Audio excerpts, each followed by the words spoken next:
This 4-year-old homeless girl says he was hitting that baby thinking it was a toy, but an infuriated millionaire does something that shocks everyone. Comment what you think will happen, your opinion is very important, and subscribe to my channel to support my work. Your help is very important.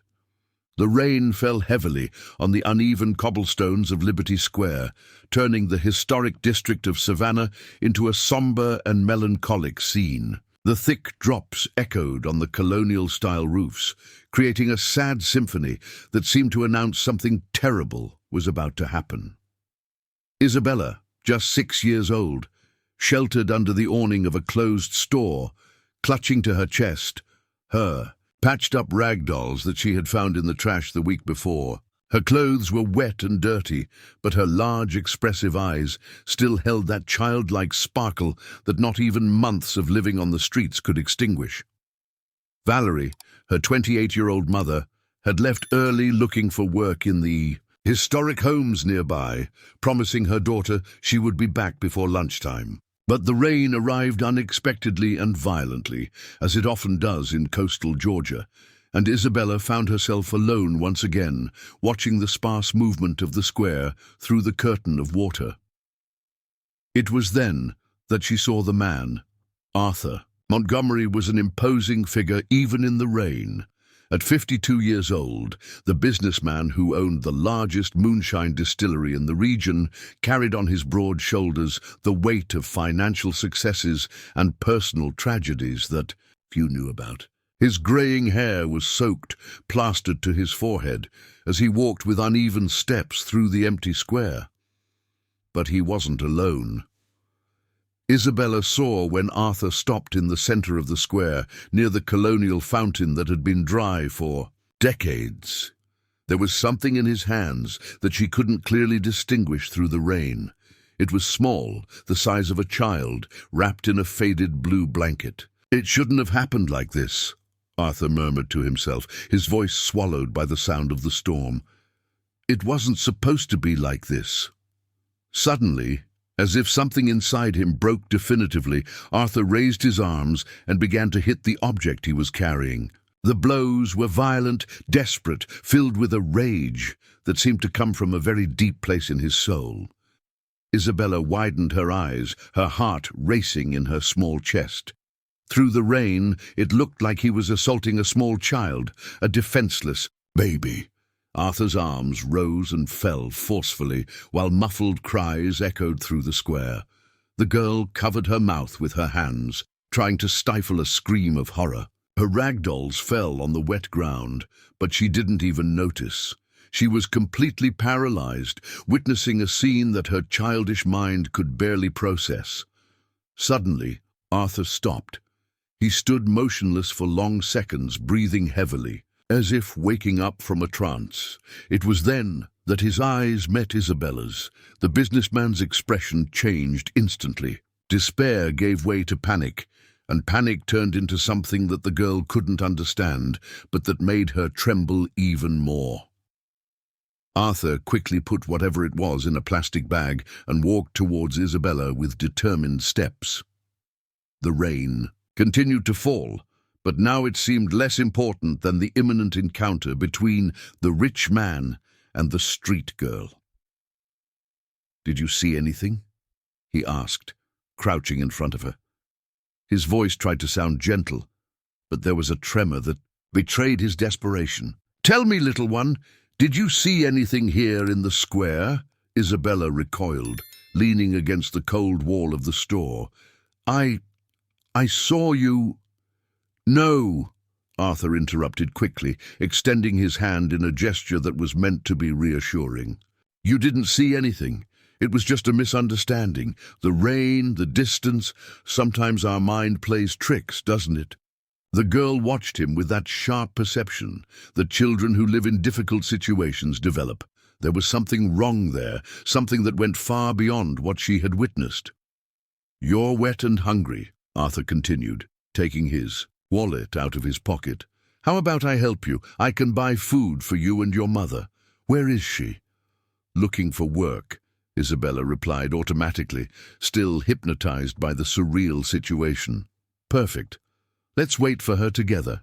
But first, you need to promise me something very important, he said, placing several bills in the girl's small hands. What you thought you saw here wasn't real.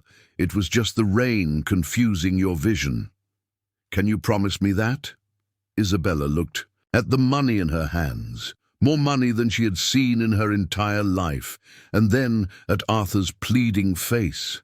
There was so much desperation in his eyes that she almost felt sorry for him. I promise, she whispered, without fully understanding what she was promising. When Valerie finally returned, soaked and exhausted from another day without finding work, she found her daughter eating a sandwich and talking to a well-dressed man under the awning. The initial strangeness gave way to gratitude when Arthur introduced himself as a local businessman who had taken pity on their situation. "Your daughter is very special," he said to Valerie, avoiding looking directly at Isabella. "I would like to help you. I have a small cottage in the back of a property that I don't use. You could stay there for a while." Valerie hesitated. Life on the streets had taught her to distrust offers that were too generous. But the rain kept falling, Isabella was shivering, and the man's proposal seemed sincere. "Why would you do this for us?" she asked, trying to read his intentions. Arthur was silent for a moment, looking at the rain that was beginning to subside. "Because everyone deserves a second chance," he finally replied, his voice filled with a sadness that seemed to come from a very long way away. What neither of them knew was that rainy morning in Liberty Square had sealed their destinies in a way that would forever change their lives, connecting them to dark secrets that Arthur Montgomery had been carrying for years and that were about to come to light in a way that no one could have predicted. The cottage in the back of Arthur's property was small but cozy, with whitewashed walls and a small yard surrounded by mango trees. For Valerie and Isabella, who had spent months sleeping on park benches and awnings, that place seemed like a palace. "Is it really ours?" Isabella asked, running through the 3 simple but clean rooms. Her bare feet echoed on the polished cement, a floor creating a sound she hadn't heard in a long time, the sound of a child playing at home. "For now, yes," Valerie replied, still distrustful of the businessman's sudden generosity. She watched every corner of the house, looking for signs that it was too good to be true. Arthur had brought basic groceries and some children's clothes that, according to him, were left over from a donation he made to a local institution. But Valerie noticed that the pieces were too new, with tags still attached, as if they had been bought especially for Isabella. "You don't need to do all this," she said, when he returned the next day with more supplies. "We are already very grateful for the house."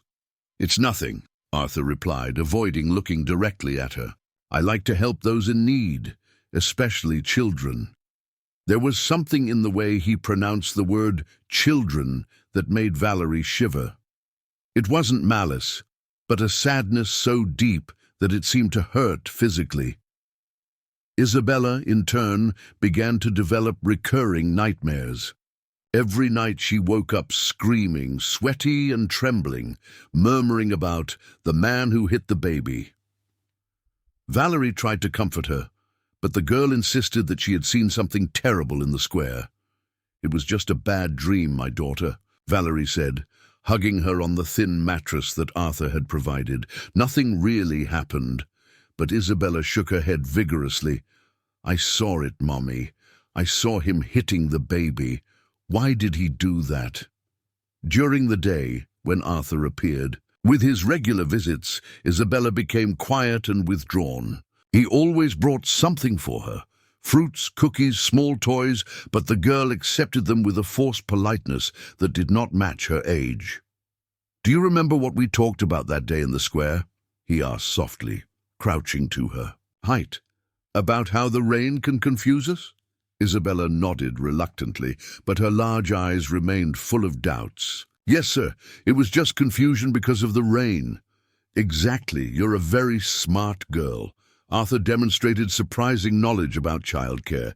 He knew exactly what kind of food to offer, how to talk to Isabella so as not to scare her, and even how to identify when she had a fever just by touching her forehead. For a mother accustomed to caring for her daughter alone, this was both helpful and disturbing. "Do you have children?" Valerie asked one afternoon when he arrived with a specific syrup for the cough that Isabella had developed.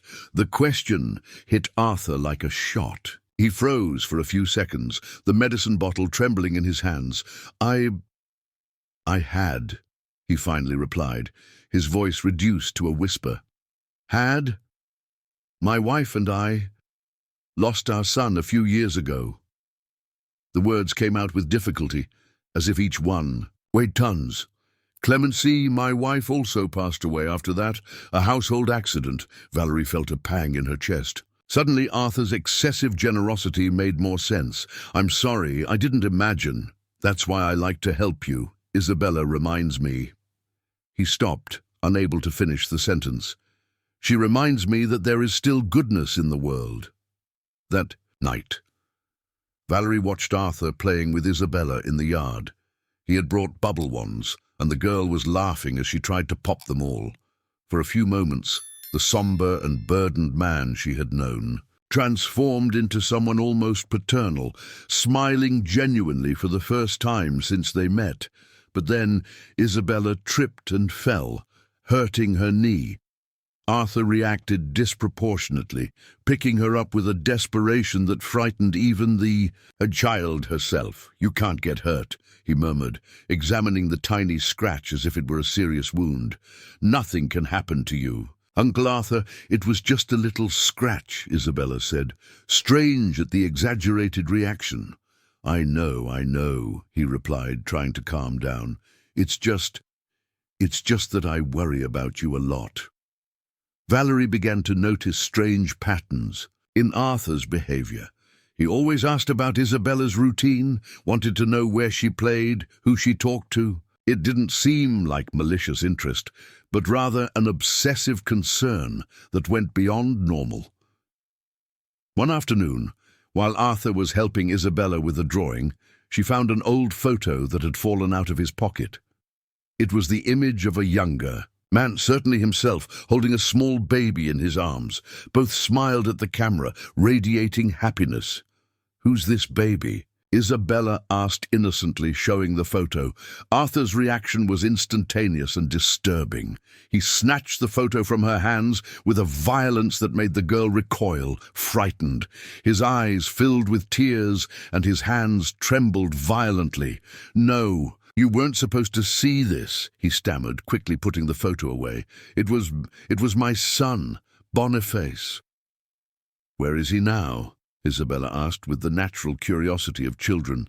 Arthur was silent for a long moment, looking at his own hands as if they were strange to him. "He's gone," he said finally, "like your mom and I have explained about people who go away and don't come back." But unlike other times, when he talked about losses, there was something different in his voice. It wasn't just sadness, it was guilt. A guilt so heavy that it seemed to be crushing him from the inside. That night, Valerie heard strange noises coming from the yard. When she peeked out the window, she saw Arthur sitting under the mango tree, crying silently while holding something to his chest. He was so focused on his pain that he didn't realize he was being watched. She almost went out to comfort him, but something stopped her. There were secrets in that man's life, secrets that he carried like open wounds. And Valerie began to wonder if accepting his help had been a wise decision, or if she had put her daughter in danger without realizing it. The last thing she heard before falling asleep was Arthur whispering a name into the silent night.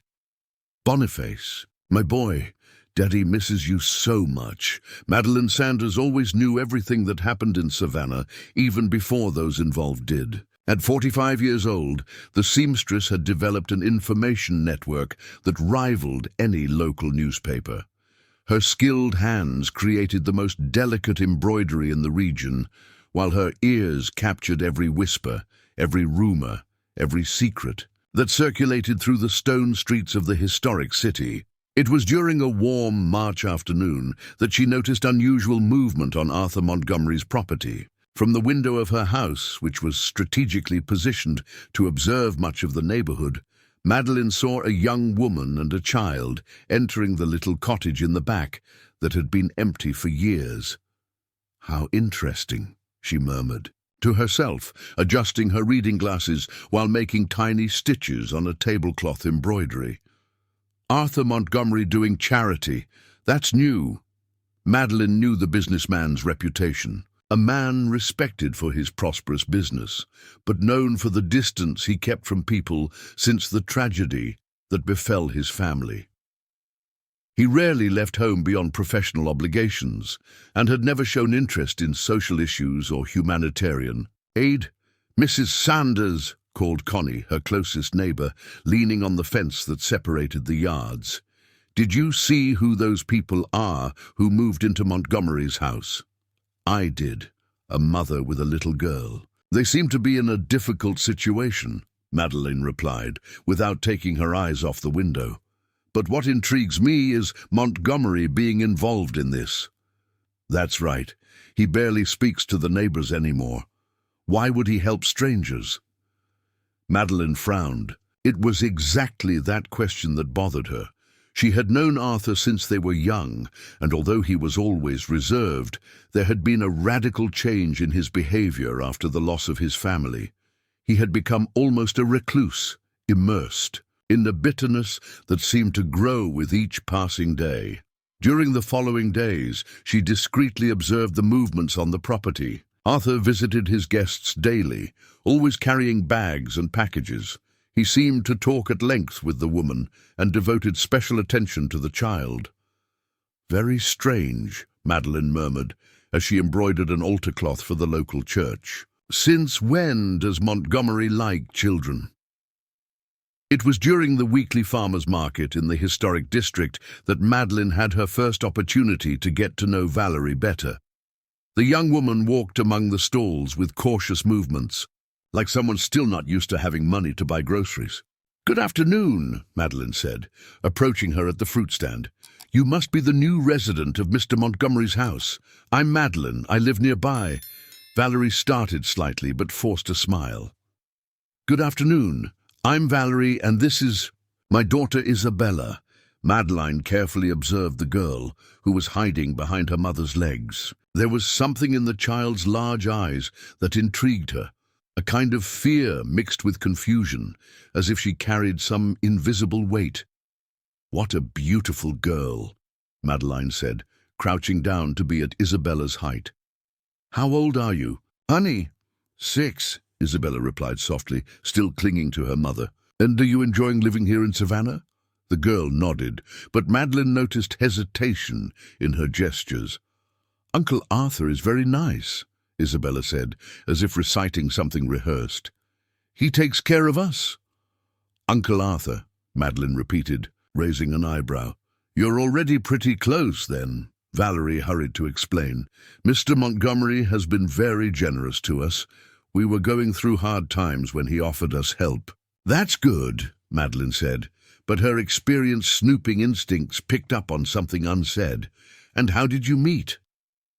"In the square," Valerie replied quickly, "during a heavy rain." At that moment, Isabella tugged at her mother's skirt. "Mommy, can I tell Auntie about the day that—" "No, honey," Valerie interrupted with a firmness that surprised Madeline. "We've already talked about this. It was just confusion because of the rain." The interaction left Madeline even more curious. There were layers of tension in that family that didn't match a simple story of charity, and the way the mother had silenced her daughter suggested that there were subjects that shouldn't be discussed. In the following days, Madeline intensified her discreet surveillance. She noticed that Arthur always arrived at the same time, stayed for specific periods, and left visibly disturbed. His visits had an obsessive regularity that went beyond simple kindness. It was during a Sunday afternoon that she witnessed something that confirmed her suspicions that there were more mysteries involved in the situation. Arthur arrived for his usual visit, but this time he seemed particularly agitated. His hands trembled as he talked to Valerie in the yard, and his voice, although low, carried an urgency that Madeline could perceive even from a distance. "You can't tell anyone," she heard him say. "It's very important that Isabella understands." "That," Valerie replied, something that Madeline couldn't catch, but the tone was one of concern. Arthur then turned to the girl who was playing alone under the mango tree. "Isabella, my dear," he said, crouching beside her, "do you remember our secret about that day in the square?" The girl stopped playing and looked at him with a seriousness inappropriate for her age. "I remember, Uncle Arthur. It was just confusion because of the rain." "Exactly. And it's very important that it remains our secret, okay? Some people wouldn't understand." Madeline felt a chill run down her spine. What kind of secret would a grown man share with a 6-year-old child? And why was it so important to keep it quiet? That night, she decided to pay a visit to the Miller family, who lived near Liberty Square. Mrs. Gable, matriarch of the family, was known for observing everything that happened in the square from her window. "Mrs. Gable," Madeline said, sitting down to have coffee on the porch of the century-old house. "Do you remember anything strange that happened in the square a few weeks ago? A day of heavy rain?" The 70-year-old woman thought for a moment. "Oh yes, I remember. It was the day that Montgomery was there making a scene." "Making a scene? That's right. He was there in the middle of the rain, yelling at something. He seemed like a madman. Then he disappeared out of nowhere, and when the rain stopped, there was nothing else in the square." Madeline felt her heart race. "Did you see anything else? Other people?" "There was a little girl hiding in the awning of Mr. Abernathy's store, wet from head to toe, poor thing. But after Montgomery showed up, she disappeared too." The pieces were beginning to fit together in Madeline's mind. Arthur had found Valerie and Isabella that day in the square, but there was something more, something he didn't want revealed. "Mrs. Gable, are you sure he was yelling at something, not at someone?" "Look, honey, with all that rain, it was hard to see clearly, but it looked like he was hitting something, hitting it hard. That's why it caught my attention. I've never seen Montgomery lose control like that." Madeline returned home with more questions than answers. But one certainty was forming in her mind. Isabella had witnessed something that day, something that Arthur desperately wanted to keep secret. And whatever it was related to his sudden generosity in helping an unknown family. She decided that she needed to know more about Arthur Montgomery's recent past, and she knew exactly the person who could help her. Terry, a former employee of the distillery who had been fired a few months earlier and harbored deep resentment towards his former boss. The sound of the banjo echoed through Liberty Square every Thursday afternoon, gathering children, young people and adults for the traditional jam sessions. It was a special moment in Savannah, when generations mingled to the ancestral rhythm of the instruments, and the sacred circle of the music connected past and present. Valerie had taken Isabella for the first time the previous week, hoping that the activity would help the girl socialize and forget the nightmares that still tormented her. Master Bluegrass, a 60-year-old black man with hair as white as cotton, greeted the pair with the welcoming smile he dedicated to all children. "Howdy, pretty girl," he said to Isabella, crouching to her height. "Do you want to learn to strum?" Isabella nodded shyly, still clinging to her mother's skirt. The new environment made her nervous, but there was something mesmerizing in the movement of the bodies that danced within the circle. "Mom, look how they fly," she whispered, watching two young people who were executing acrobatic movements in the center of the circle. "It's not flying, honey," Valerie explained. "It's bluegrass, a music that makes you want to dance." "Where do you live now?" asked Johnny, 7 years old, son of the local baker, and Lucy, 5, granddaughter of Master Bluegrass. "At Uncle Arthur's," House, Isabella replied naturally. He's very nice, but sometimes he's sad. Why is he sad? Lucy questioned, executing an awkward step. Isabella stopped moving and looked around, as if checking to see if anyone was listening. Because he lost his baby. How did he lose him? Insisted Johnny, with the relentless curiosity of children. I don't know exactly, Isabella said, lowering her voice. But one day I saw him hitting the baby in the square. Only Mommy said it was confusion because of the rain. The words came out of the girl's mouth with the typical innocence of someone who doesn't yet understand the weight of certain revelations. But they were heard by adult ears that were closer than she imagined. Madeline, who had arrived a few minutes earlier to observe the family, felt her blood run cold.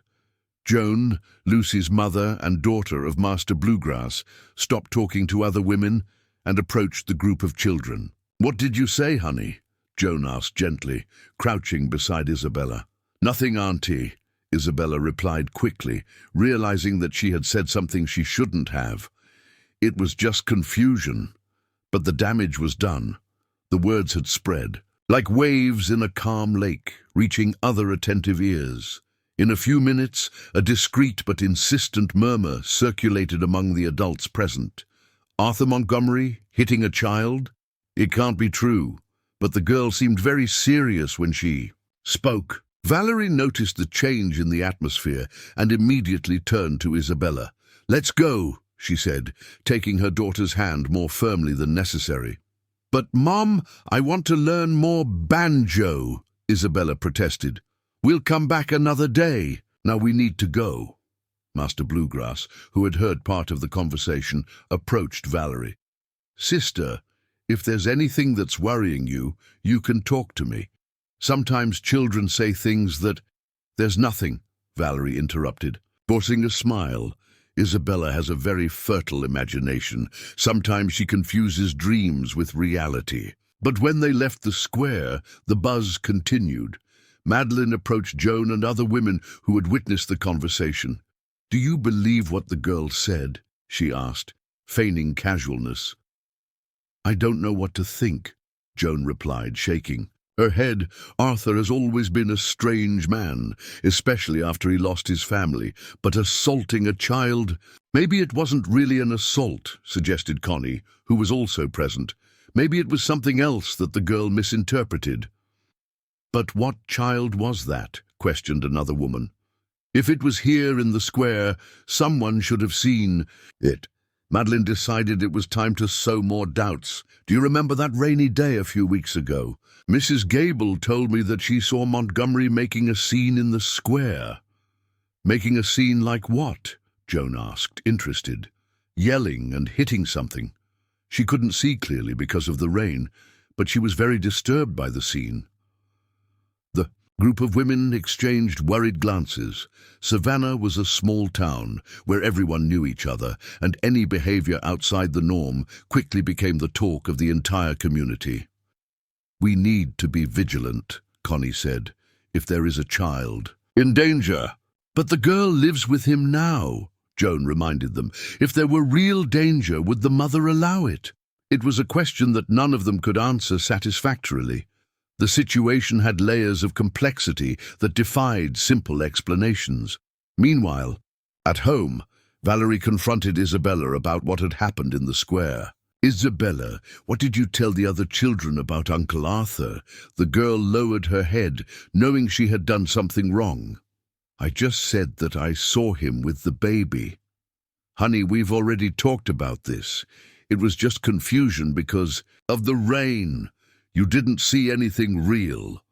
"But I saw it, Mommy," Isabella insisted, her tears starting to flow. "I saw him hitting. Why does everyone want me to forget?"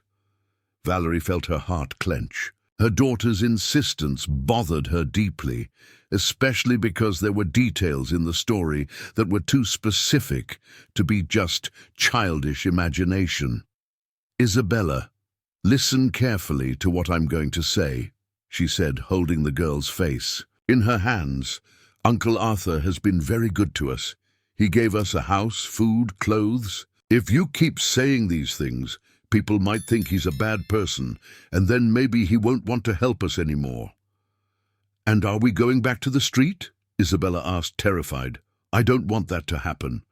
That's why you can't talk about that day anymore, okay? It was just a bad dream that you had."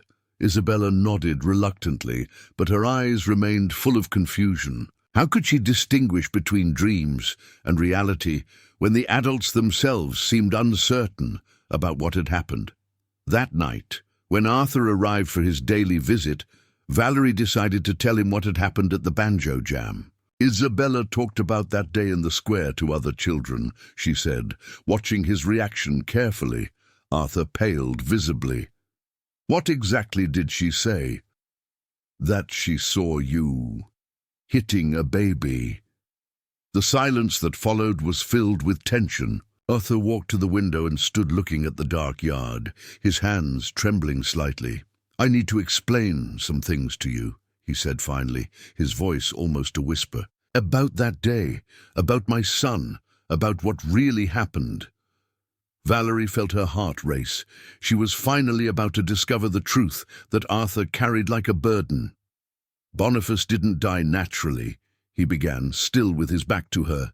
"He disappeared, and I am responsible for it." Arthur's words hung in the air like a confession that had been repressed for years. Valerie rose from the chair where she had been sitting, feeling her legs tremble. The revelation was everything she feared to hear, but at the same time, something she needed to know. "What do you mean by responsible?" she asked, her voice coming out higher than she intended. Arthur finally turned around, and Valerie saw that his cheeks were wet with tears. "Boniface was 8 months old when he disappeared. It was a Sunday afternoon, and Clemency had gone out to visit her sister. I was taking care of him alone." He paused, breathing with difficulty as if each word was a physical weight he needed to lift. I drank too much because I was going through business problems, constant arguments with Clemency. When I woke up from the drunken stupor, Boniface wasn't in the crib." Valerie covered her mouth with her hands, horrified. "How do you mean he wasn't?" "I searched the whole house, the neighbors, the whole town. I called the police, organized searches, but he had simply disappeared, as if he had evaporated." "And your wife?" Arthur closed his eyes, the pain intensifying on his face. "Clemency never forgave me. She knew that I had been drinking when I should have been taking care of our son.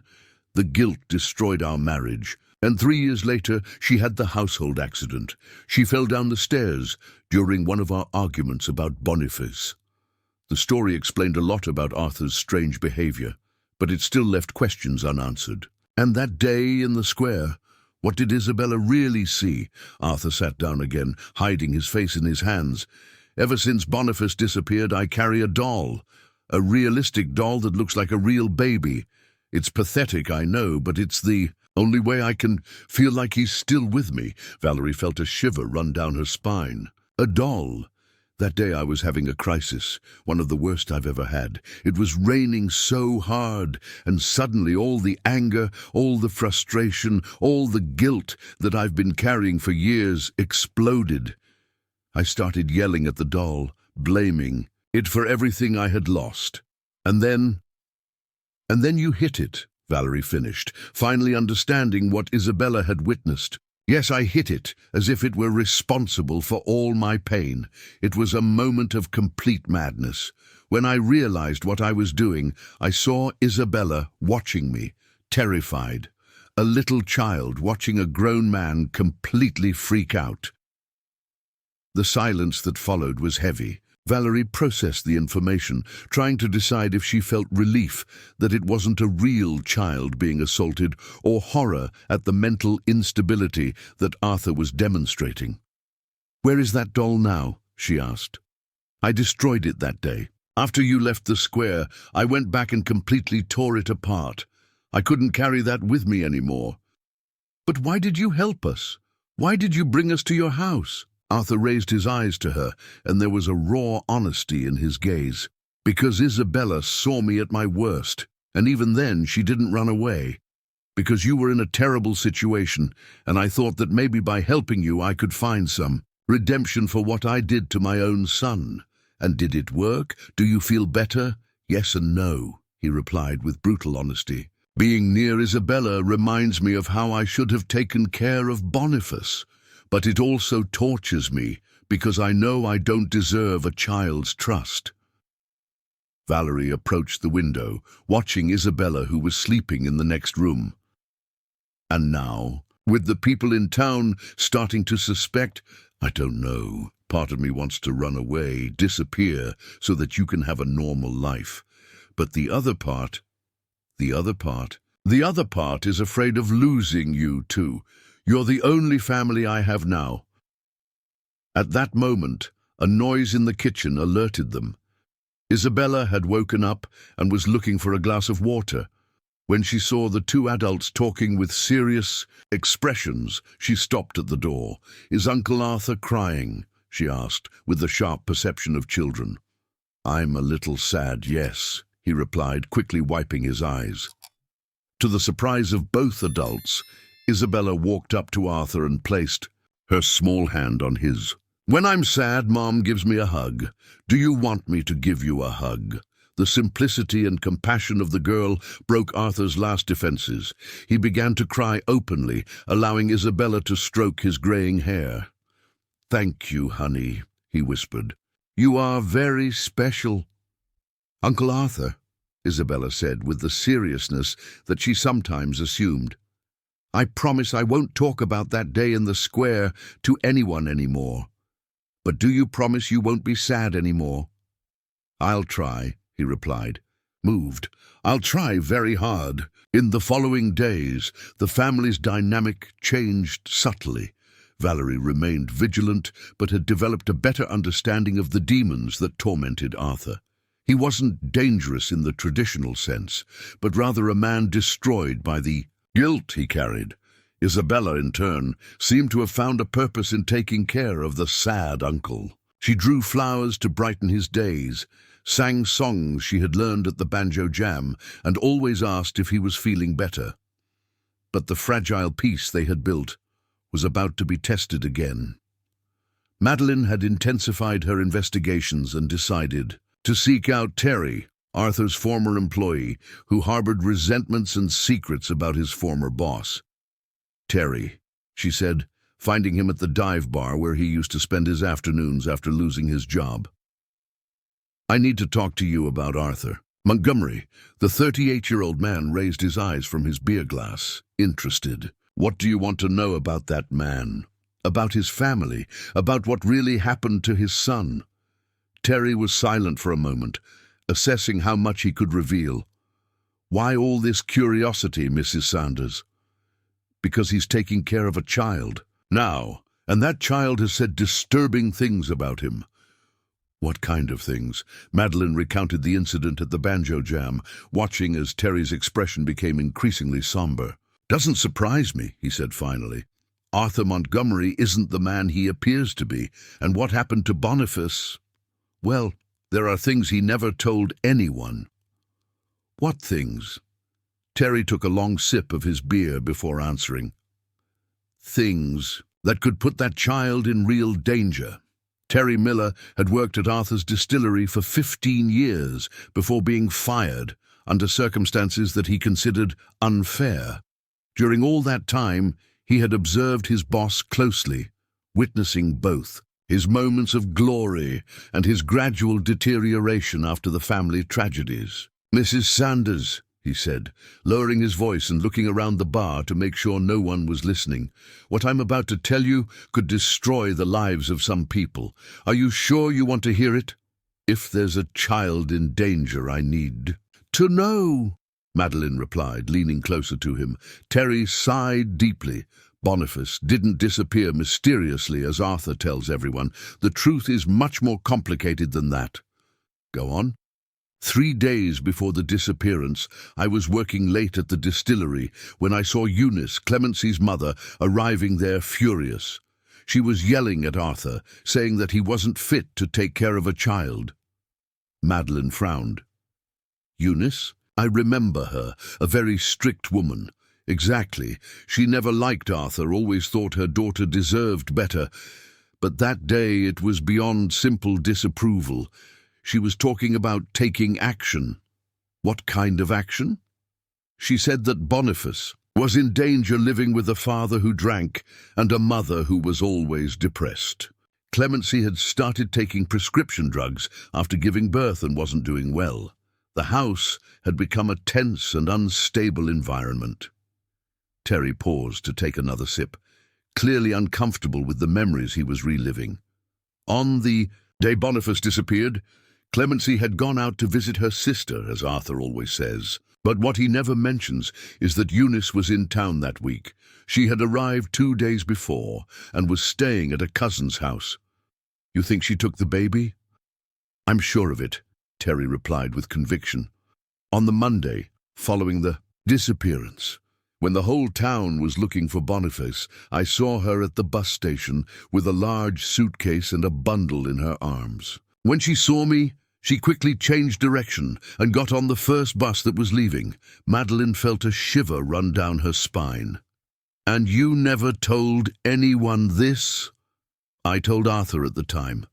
He went crazy with anger, wanted to go after her immediately.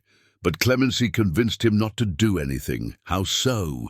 Clemency knew that her mother had taken Boniface, but she didn't want him to come back. She was convinced that she wasn't fit to raise a child at that moment. She said it was better to leave the child with Eunice until they resolved their problems. Madeline was speechless. The mother herself agreed to the kidnapping of her son.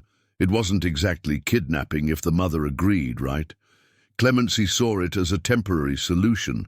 The problem is that Arthur never accepted that. He wanted his son back, but Clemency threatened to hurt herself if he tried to find Boniface. The complexity of the situation began to reveal itself to Madeline. It wasn't a simple case of parental neglect, but a family plot full of manipulations and desperate decisions. And where did Eunice take the child? To Macon, where she had relatives, but after that she completely disappeared. Changed addresses several times, always running from the possibility of Arthur finding them. And why did you never tell the authorities? Terry was silent for a moment, clearly uncomfortable. Because Arthur asked me not to tell. He said that if the case became a public scandal, it would be even more difficult to recover his son. He promised that he would resolve everything within the family, but he didn't.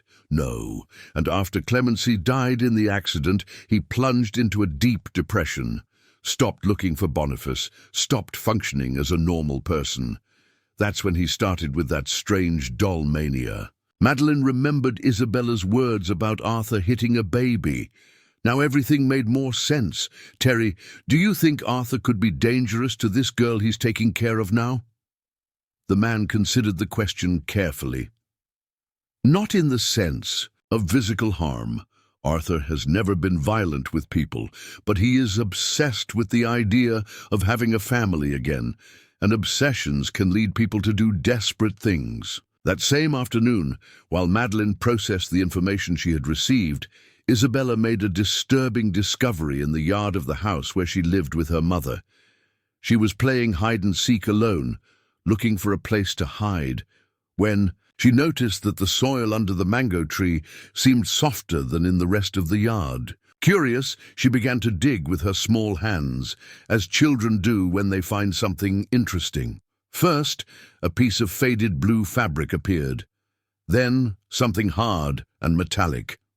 Continuing to dig, Isabella discovered a small, rusty stroller, and several pieces of children's clothing carefully buried. How strange, she murmured to herself, examining the objects. The clothes were too small even for her, clearly made for a baby. It was at this moment that Arthur arrived for his daily visit and found her in the yard, surrounded by the objects she had unearthed. His reaction was immediate and intense. "No!" he shouted, running towards her. "You shouldn't have touched that." Isabella was startled by the violence of the reaction, dropping the stroller she was holding. "Sorry, Uncle Arthur, I was just playing." Arthur knelt beside her, his hands trembling as he desperately gathered the objects. These were Boniface's," he said, his voice choked. "I couldn't get rid of them." From your baby who got lost? Isabella asked with the natural compassion of children. Yes, I buried them here because I couldn't stand seeing them every day, but I couldn't throw them away either. Valerie, who had heard the screams, appeared at the back door. When she saw the scene, Arthur kneeling on the ground, surrounded by baby clothes, with Isabella watching everything with wide eyes, she felt a pang in her chest. Arthur, what's happening? She found Boniface's things, he explained, unable to hide his anguish. I buried them here 2 years ago, when I finally managed to empty his room. Valerie approached, observing the small clothes that had clearly been carefully folded before being buried. There was something touching and at the same time disturbing about that mourning ritual. Why didn't you tell me you had buried these things here? Because it's shameful, he replied, starting to cry again. A grown man who buries toys as if he were burying a person. It's pathetic. Isabella, seeing his suffering, approached and touched his hand. It's not shameful to love someone who is lost, Uncle Arthur. The simple wisdom of the girl touched both Arthur and Valerie deeply. There was a purity in her understanding that contrasted with the complexity of adult feelings. Do you want me to help bury the little things again? Isabella offered. Arthur looked at her through the tears. Would you do that for me? Of course. That way Boniface will know that he is still loved. As the three worked together to carefully rebury the belongings of the lost baby, none of them knew that Madeline watched the scene from the window of her house, increasingly convinced that there were deep mysteries in the life of Arthur Montgomery that needed to be unraveled. And somewhere far away, a child of almost 3 years played happily, unaware that his real father was crying over his buried toys, or that a desperate search was about to begin. The Founders' Day Festival was the most important event on the religious calendar of Savannah. For 3 days in March, the historic city transformed into a sea of devotees, street vendors, tourists, and curious people who came from all over Georgia to participate in the ancestral celebration. Valerie had decided to take Isabella to visit the festival, hoping that the cultural experience would help the girl feel more integrated into the community. Furthermore, after the strange events of recent days, she believed that leaving the house would be good for everyone. Let's go see the ladies in white, said Isabella excitedly, referring to the churchgoers who paraded in their traditional clothes. Through the stone streets, Arthur had offered to accompany them, but Valerie politely refused. After everything she had discovered about him, she needed time to process the contradictory feelings she harbored. He wasn't the dangerous man she had initially feared, but someone deeply wounded carrying traumas that she still didn't know how to deal with. Liberty Square was unrecognizable, taken over by colorful stalls selling everything: corn dogs, saltwater taffy, musical instruments, religious images, and local crafts. The sound of the guitars echoed everywhere, mixed with prayers and the cheerful murmur of the crowd. Isabella held her mother's hand tightly, fascinated by the explosion of colors, sounds, and smells that surrounded her. It was the first time she had participated in such a large festival, and her big eyes tried to capture every detail. "Mom, why are those ladies dressed all the same?" she asked, pointing to a group of elderly women who walked in procession, all wearing round white skirts, lace blouses, and head wraps. "They are the Sisters of the Good Death," Valerie explained. "They keep very old traditions of our culture." "Are they important?"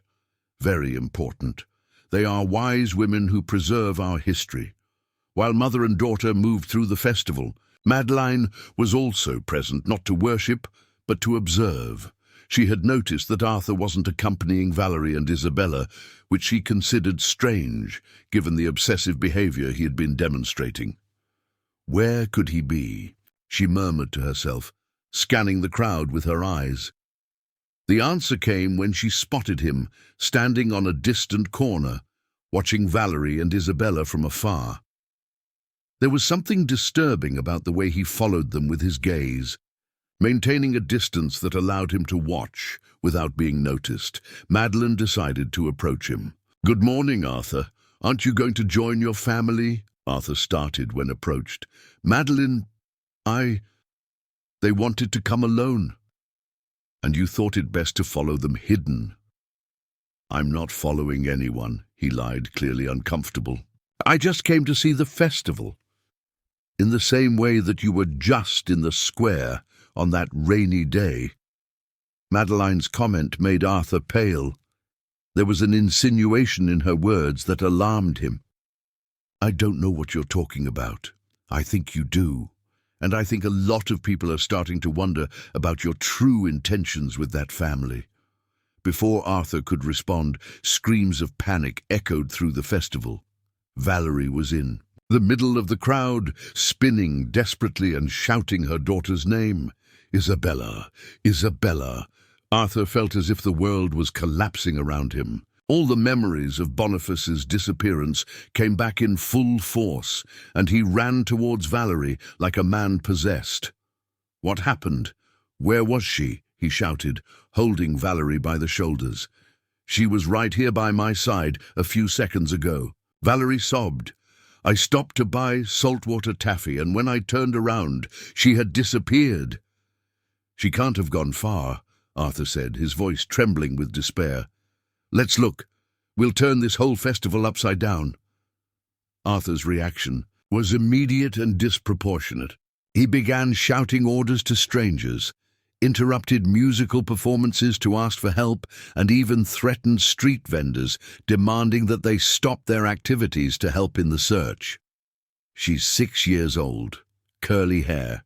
She was wearing a yellow dress," he shouted to anyone who crossed his path. "She has to be around here." Madeline watched everything with growing suspicion. Arthur's reaction wasn't that of a simple, worried protector, but of someone reliving a deep, personal trauma. There was something almost hysterical in his behavior that caught everyone's attention. "Does this man know the girl?" one vendor asked. Another, observing Arthur's despair. "The way he's reacting, he must be the father," the colleague replied. "What a desperate father. Looks like he's going to have a fit if he doesn't find the girl." Meanwhile, Isabella was perfectly safe, just 50 yards away, fascinated by a group of children who were learning bluegrass steps with Master Bluegrass. She had walked away from her mother without realizing it. To her, she was just exploring the festival as any curious child would. "Auntie, can I try to do that too?" she asked one of the women who was supervising the children. "Of course, honey. What's your name?"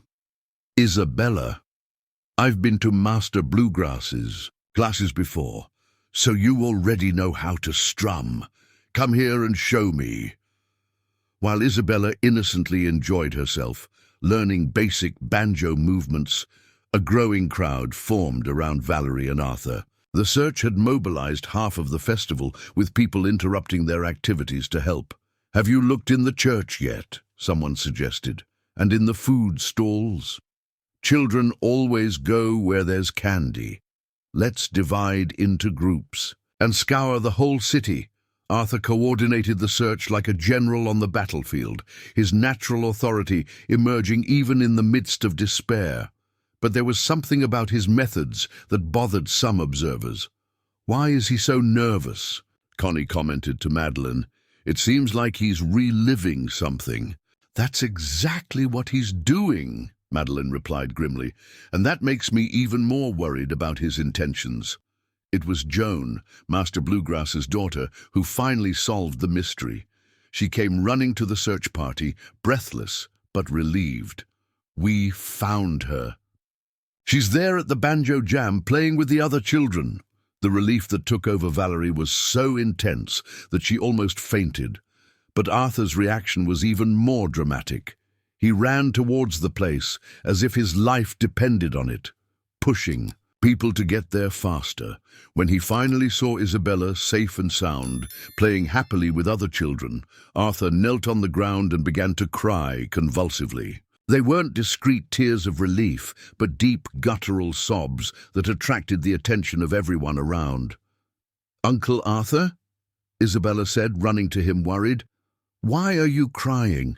I thought I had lost you too, he managed to say between sobs. Lost? I was just playing over there. Over. Valerie arrived soon after and hugged her daughter tightly, but she also observed Arthur's disproportionate reaction with growing concern.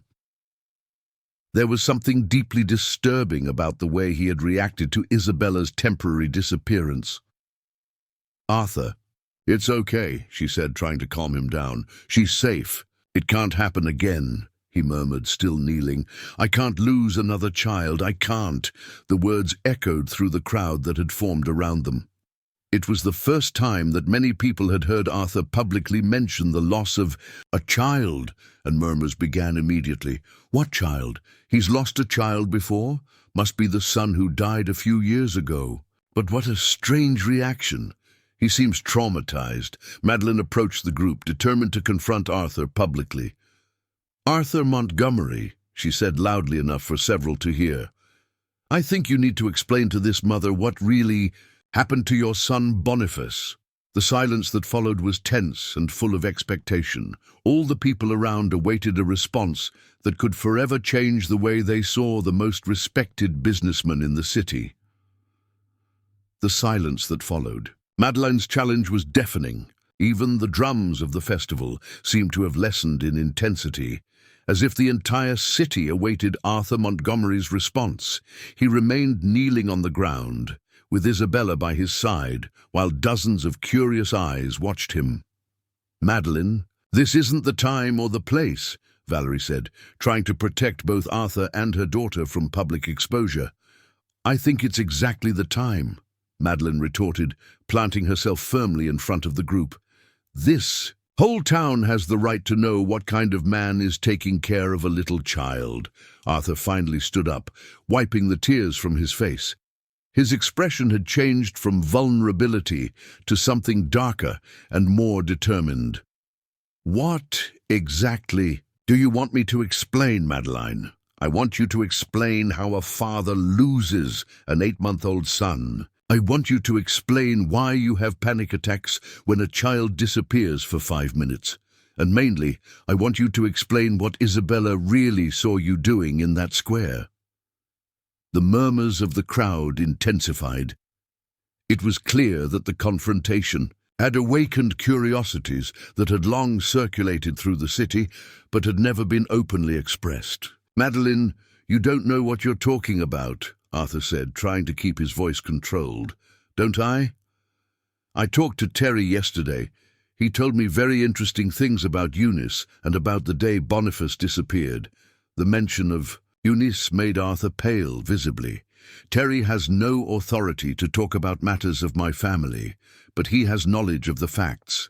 And the facts are that your mother-in-law took your son because she considered you incapable of taking care of him, and that you knew about it all along. The revelation caused a stir in the crowd. It was a serious accusation that called into question everything that people thought they knew about the Montgomery family tragedy. That's not true, Arthur protested, but his voice sounded unconvincing. Then explain to these people why you never adequately looked for Boniface. Explain why you accepted so easily that he had mysteriously disappeared. Valerie watched the unfolding situation with growing horror. Isabella was by her side, clearly frightened by the tension between the adults, without fully understanding what was happening. Arthur, she said softly, maybe it's best if we leave. No, he replied, surprising everyone. Madeline wants the truth, then she'll have the truth. He turned to face the crowd that had formed around him. Men and women of all ages watched him, some with curiosity, others with obvious judgment in their eyes. It's true that Eunice took my son, he said, his voice gaining strength. She believed that Clemency and I weren't fit to raise Boniface, and maybe she was right. The murmurs intensified, but Arthur continued. I drank too much at the time. Clemency was depressed after giving birth.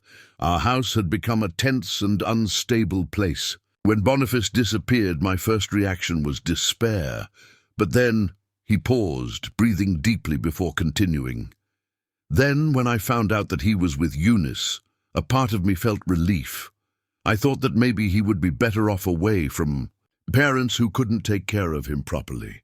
The confession caused shockwaves in the crowd. It was an admission of paternal failure that went against all social expectations. But that changed, Arthur continued, looking directly at Isabella. Especially after I met this extraordinary girl. She showed me that I can still be a positive presence in a child's life. Madeline wasn't satisfied with the explanation. And what did Isabella see you doing in the square? Can you explain that too? Arthur closed his eyes for a moment, clearly struggling with the humiliation of having to reveal his darkest moments publicly. I was carrying a doll, he said finally. A realistic doll that reminded me of Boniface. It was a pathetic way to deal with the loss, I know. That day I had a breakdown. I started hitting the doll as if it were responsible for all my pain. The silence that followed was even more intense than the previous one. The confession was so unexpected and vulnerable that no one knew how to react. Isabella saw me at my worst moment, Arthur continued.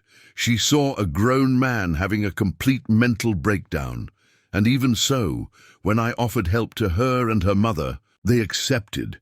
That gave me a chance at redemption that I didn't deserve. Master Bluegrass, who had remained silent throughout the confrontation, finally spoke up. "Brother," he said, using the term of respect from the Bluegrass community, "every man carries his demons. What matters is how he deals with them." "Exactly," agreed Mrs. Gable, who had arrived attracted by the commotion. "We all go through difficult times. The important thing is that he's trying to do good now. But not everyone in the crowd was willing to be so understanding." A young woman spoke up. "How can a mother leave her daughter in the care of someone who admits to having mental problems?" The question was directed at Valerie, who felt compelled to respond. "Because," she said, finding courage she didn't know, she possessed, "Arthur has been more paternal with Isabella than many biological fathers I know. He may have his problems, but he would never hurt a child." "How can you be sure?" the woman insisted. "Because," Isabella interjected with her clear, childlike voice, "Uncle Arthur cries when I get hurt. He's sad when I'm sad. And he always asks if I'm okay. Bad people don't do that." The simple wisdom of the girl touched many in the crowd. There was a basic truth in her words that resonated more deeply than any adult argument. Madeline, realizing that she was losing the support of the crowd, attempted a last offensive. "What if Boniface is still alive? What if Eunice is still raising him somewhere? Shouldn't Arthur be looking for his own son instead of playing family with strangers?" This question hit Arthur like a shot. He looked at Isabella, then at Valerie, and finally back at Madeline. "You're right," he said, his voice almost a whisper. "Boniface may be alive, and I should be looking for him." "Arthur," Valerie began, but he interrupted her. "No, Madeline is right. I'm a coward who gave up on his own son to play at being a substitute father. You deserve someone better than that." He turned to leave, but Isabella ran after him and took his hand. "Uncle Arthur, aren't you going to look for your baby?" "I don't know where to look, honey. It's been so many years." "Then I'll help you look," she said with the absolute determination that only children possess. "And Mom will help too. Won't you, Mom?" Valerie looked at her daughter, then at Arthur, and finally at the crowd that was watching them. A decision was forming in her mind, a decision that would change their lives forever. "Yes," she said finally, "we'll look for Boniface together, as a family." Valerie's public declaration caused a final murmur in the crowd before people gradually began to disperse. The festival continued around them, but for Arthur, Valerie, and Isabella, something fundamental had changed. They were no longer just a lonely man helping a needy family. They were a chosen family, united by a mission that could both heal old wounds and open new possibilities for suffering. And somewhere far away, A child of almost 3 years continued his life unaware that finally someone was willing to really look for her. The days following the public confrontation at the Founders' Day festival brought a radical change in the dynamic between Arthur, Valerie, and Isabella. The decision to look for Boniface together had created a deeper union between them, but it had also awakened fears and anxieties that none had anticipated. Arthur had spent the first night after the festival sleepless, pacing the house and making mental lists of all the places where Eunice could have taken Boniface. Macon was just the starting point. She could have moved to any city in Georgia or even to other states. "Where do we start?" Valerie asked the next morning, finding him in the kitchen surrounded by papers and old maps of the region. "Macon," he replied, pointing to a city marked on the map. "Terry said she had relatives there. It's the only starting point we have." Isabella appeared in the kitchen, holding her rag doll, watching the two adults with curiosity. "Are we going on a trip to look for the baby?" "Yes, we are," Arthur confirmed, crouching down to her height. "It may be a long and difficult trip. Are you sure you want to help?" "I'm sure," she replied, with the determination that had become her trademark. "Boniface must be missing his daddy."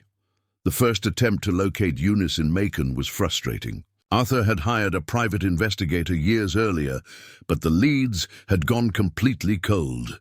The woman had spent only a few months in the city before disappearing again, always one step ahead of any tracking attempts. "She knew I'd come looking," Arthur explained to Valerie as they drove through the narrow streets of Macon. "That's why. She always moved before anyone could find her. But why did she do that? Why didn't she try to negotiate some kind of agreement? Because she blamed me for Clemency's death. In her mind, I was a danger to any child." Isabella was in the back seat, watching the colorful houses passing by through the window. "Uncle Arthur, what's Boniface like now?" "He must be almost 3 years old," Arthur replied, his voice filled with emotion. "He must be talking, running, playing, doing all the things that babies do when they grow up. And will he remember you?" The question hit Arthur deeply. Boniface was only 8 months old when he disappeared. The chances that he would remember his father were minimal. "I don't know," he admitted honestly. "Probably not. But that doesn't matter. What matters is that he knows he was always loved." They spent 3 days in Macon, talking to former neighbors, visiting churches, checking public records. Some vaguely remembered Eunice, a reserved woman who had lived temporarily with distant relatives, always carrying a small child. "She said the boy was her son," said an elderly neighbor. She didn't talk much about the past, but she seemed to be running from something. "Where did she go when she left here?" Valerie asked. "No one could say. One morning she just wasn't there anymore. She took all her things during the night." Frustration began to set in for the small group. Each lead they followed led to dead ends. Each piece of information only confirmed that Eunice had been extremely careful not to leave traces. It was during the 4th night, while they were having dinner at a simple motel, that Isabella made an observation that changed everything. "Uncle Arthur," she said, playing with the food on her plate, "if Boniface's grandma was afraid of you, she must have gone to a place where she felt safe." "How so, honey?" "Well, when I was scared on the street, I always looked for churches or places with other grandmas. Maybe she went to a place where she knew a lot of people." The simplicity of the child's logic illuminated a possibility that none of the adults had considered. Eunice wouldn't run to a completely unknown place with a small child. She would look for an environment where she felt safe and welcomed. "Where did Eunice grow up?" Valerie asked. "What was her hometown?" Arthur closed his eyes, trying to remember old conversations with Clemency. "Columbus," he said finally. She always talked about Columbus as if it were paradise on earth. "Columbus," was just an hour's drive from Macon, a city known for its southern charm and its close-knit community. It was exactly the kind of place where an elderly woman with a child would seek refuge. "Let's go there early tomorrow morning," Arthur decided, feeling a spark of hope for the first time in days. The arrival in Columbus brought a change in the atmosphere of the group. The city had a different energy, warmer and more welcoming. It was the kind of place where strangers greeted each other on the street and where secrets were hard to keep. "If she's been here, someone will remember," Valerie said confidently. They started at the central square, asking about Eunice to vendors, passers-by, and elderly people who gathered on the benches to chat. The strategy paid off almost immediately.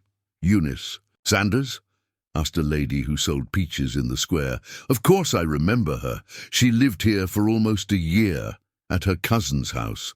Arthur's heart raced. "When was that?" "It must be about 2 years ago. She had a beautiful little grandson, Tiny, who she called Boniface. A mischievous boy, always running everywhere." Isabella pulled Arthur's shirt excitedly. "That's him. It's your baby." "Where are they now?" Valerie asked, trying to contain her emotion. They moved. Eunice said she had found a better opportunity in another city, but her cousin still lives here, Connie, on the street behind the church. For the first time in years, Arthur felt that he was truly close to finding his son, but along with the hope came fear. What would he say to a child who didn't remember him? How would he explain years of absence? "Arthur," Valerie said, noticing his anxiety, "you don't have to carry this weight alone. We're all in this together." "What if Boniface doesn't want to come with us?" he asked, verbalizing his greatest fear. "Then we'll respect his decision," Valerie replied, "but at least he'll know that he has a father who never stopped loving him." Isabella took Arthur's hand, looking at him with her big, understanding eyes. "Uncle Arthur, when I was on the street I was very afraid of strangers, but when someone was really nice I could feel it. Boniface will feel that you're nice." Connie, Eunice's cousin, received them with typical southern hospitality, but there was a cautious reserve in her gestures when Arthur identified himself. "Eunice always said you might show up one day," she said, offering coffee and biscuits. "She was very afraid of that." "Afraid of what?" "I never hurt Boniface or any child." "It's not that," Connie explained. "She was afraid that you would want to take the boy back to the same environment that almost destroyed him once." "Where are they now?" Valerie asked directly. Connie hesitated, clearly divided between loyalty to her cousin and the compassion she felt for the situation. "I promised Eunice that I wouldn't reveal their whereabouts." "Please," Arthur pleaded. "I just want to know if my son is okay, if he's being loved and cared for properly."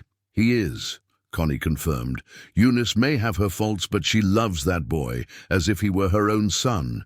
He's a happy, healthy, intelligent child." Isabella approached the lady with the natural confidence of children. "Auntie, Uncle Arthur doesn't want to hurt Boniface. He just wants to meet his little son, just like I wanted to meet my daddy if he were alive." Isabella's innocence and sincerity touched Connie in a way that adult arguments couldn't.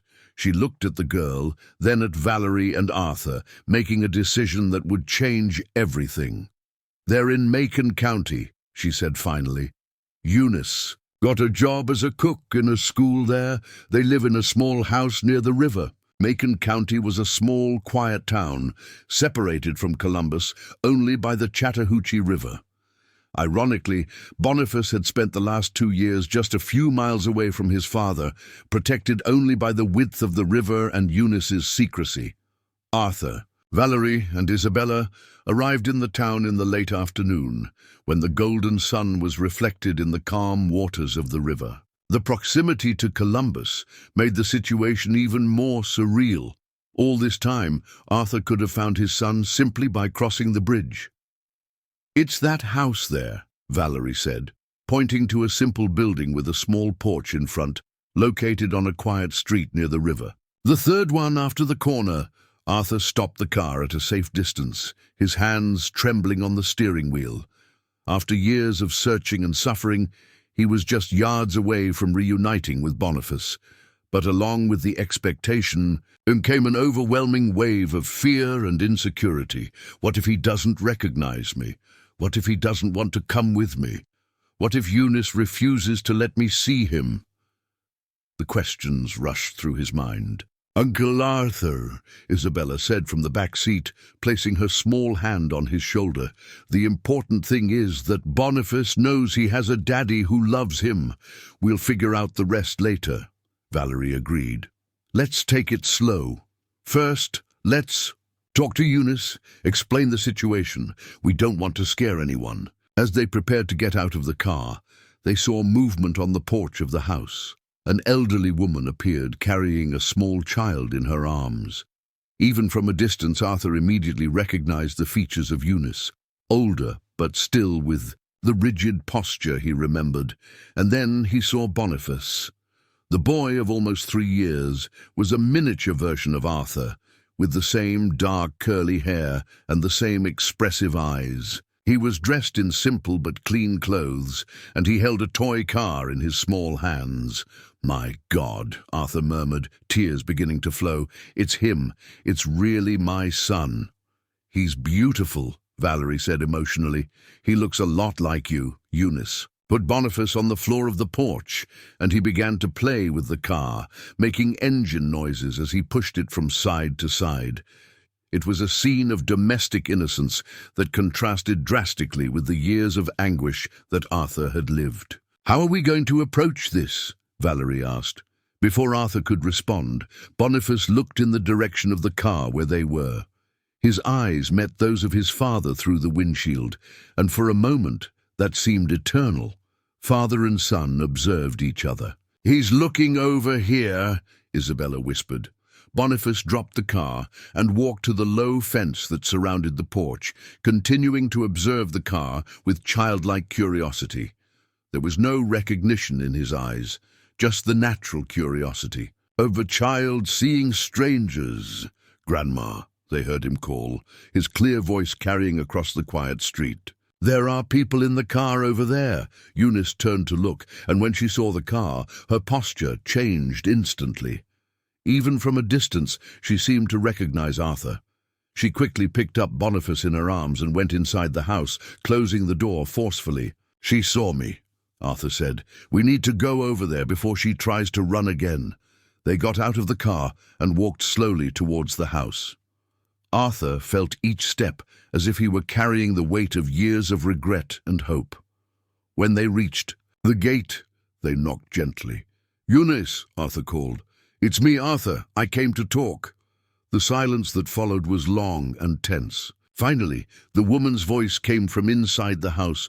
"Go away. You have no right to be here." "Yes, I do," he replied, trying to keep his voice calm. "I'm Boniface's father. I just want to see him." "You lost that right when you chose the drink instead of your son."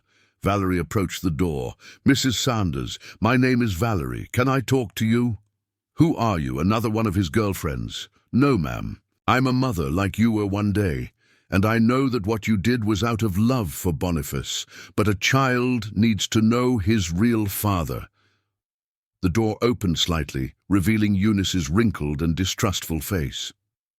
"What guarantee do I have that he won't hurt the boy?" "The guarantee that he cared for my daughter with more affection than many biological fathers," Valerie replied. "Look at her." Isabella stepped forward, looking at Eunice with her big, sincere eyes. "Auntie, Uncle Arthur is very nice. He never hurt me, never yelled at me. He just wants to meet his little son." Eunice watched the girl for a long moment. There was something in Isabella's sincerity that touched her deeply. "Arthur used to drink a lot," she said, opening the door more. "He was irresponsible, immature.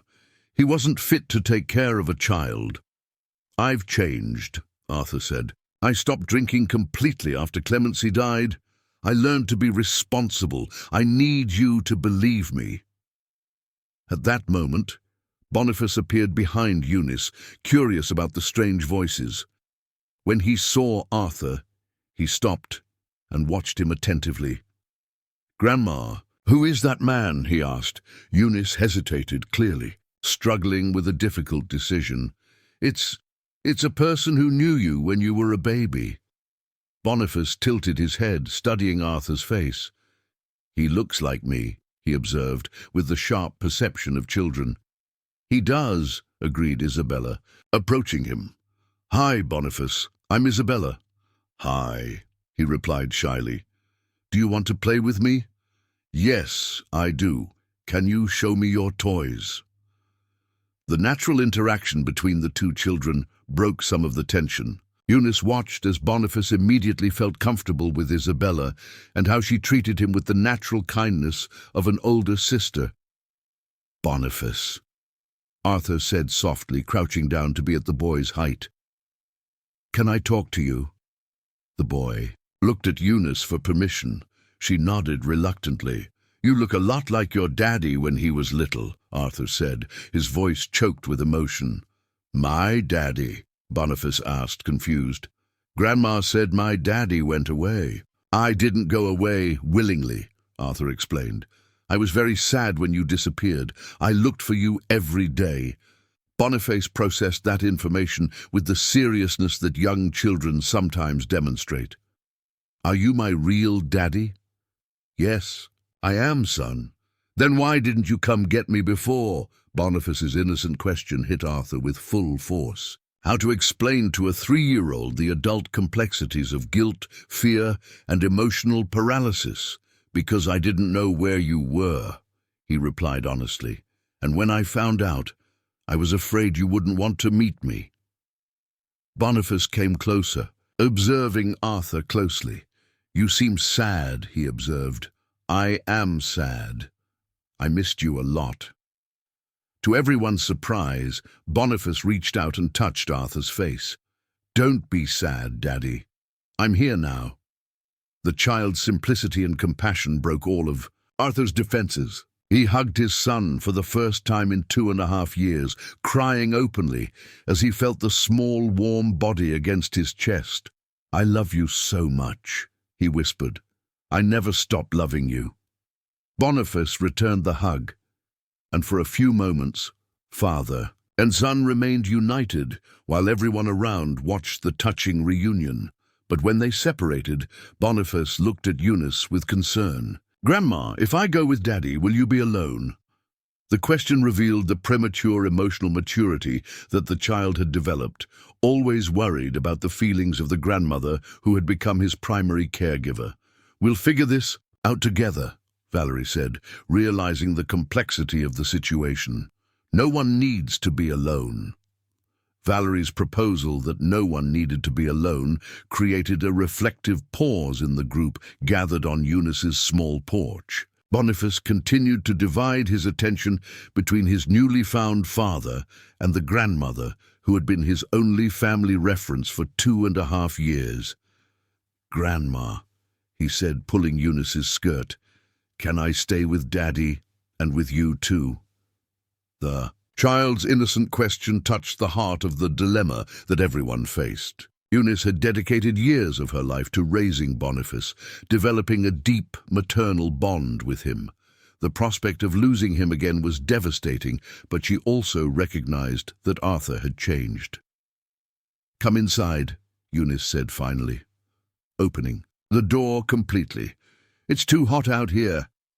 The house was small but organized, with simple and clean furniture.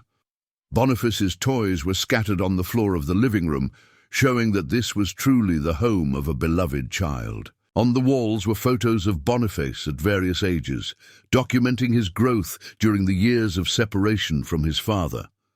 Arthur stopped before a sequence of photos that showed Boniface learning to walk, celebrating birthdays, playing on the beach. They were all the special moments that he had missed, lovingly preserved by Eunice. "He took his first steps at 10 months, she said, noticing Arthur's interest in the photos, and said "grandma" as his first word at 11 months. "What was the second word?" Arthur asked, trying to hide the pain of not having been present for those milestones. "Daddy," Eunice replied softly. "He always asked about you, especially in the first months." The revelation hit Arthur deeply. Even separated from him, Boniface had maintained some memory or instinct about the existence of his father. "Daddy," Boniface said, pulling Arthur's pants to get his attention, "want to see my room?" "Of course I do," Arthur replied, allowing his son to guide him through the house.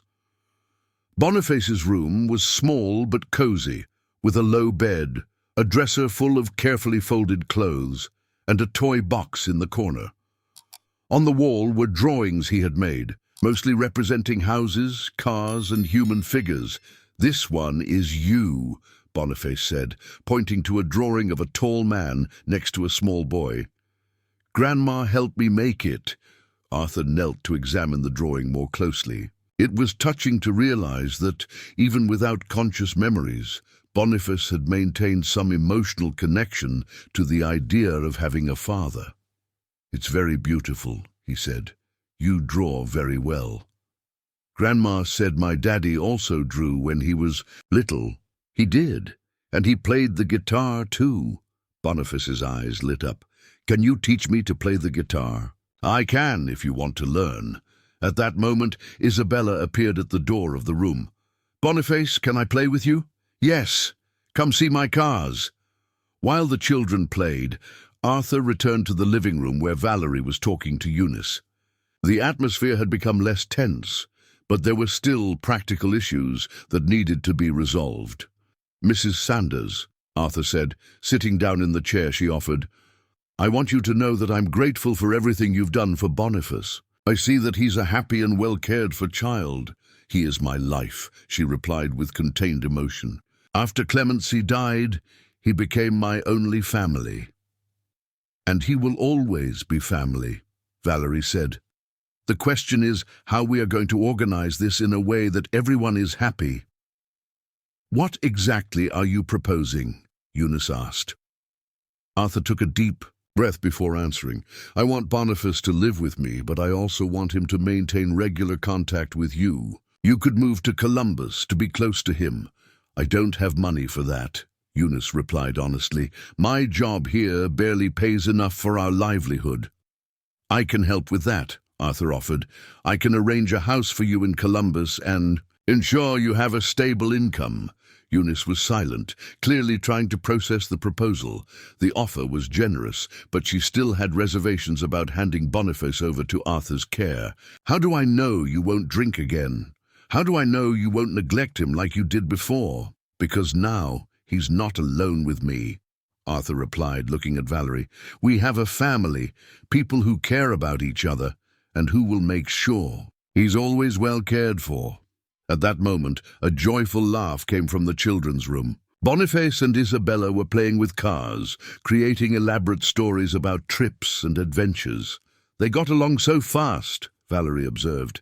"Boniface has always been sociable," Eunice said with an involuntary smile. "He likes to make friends."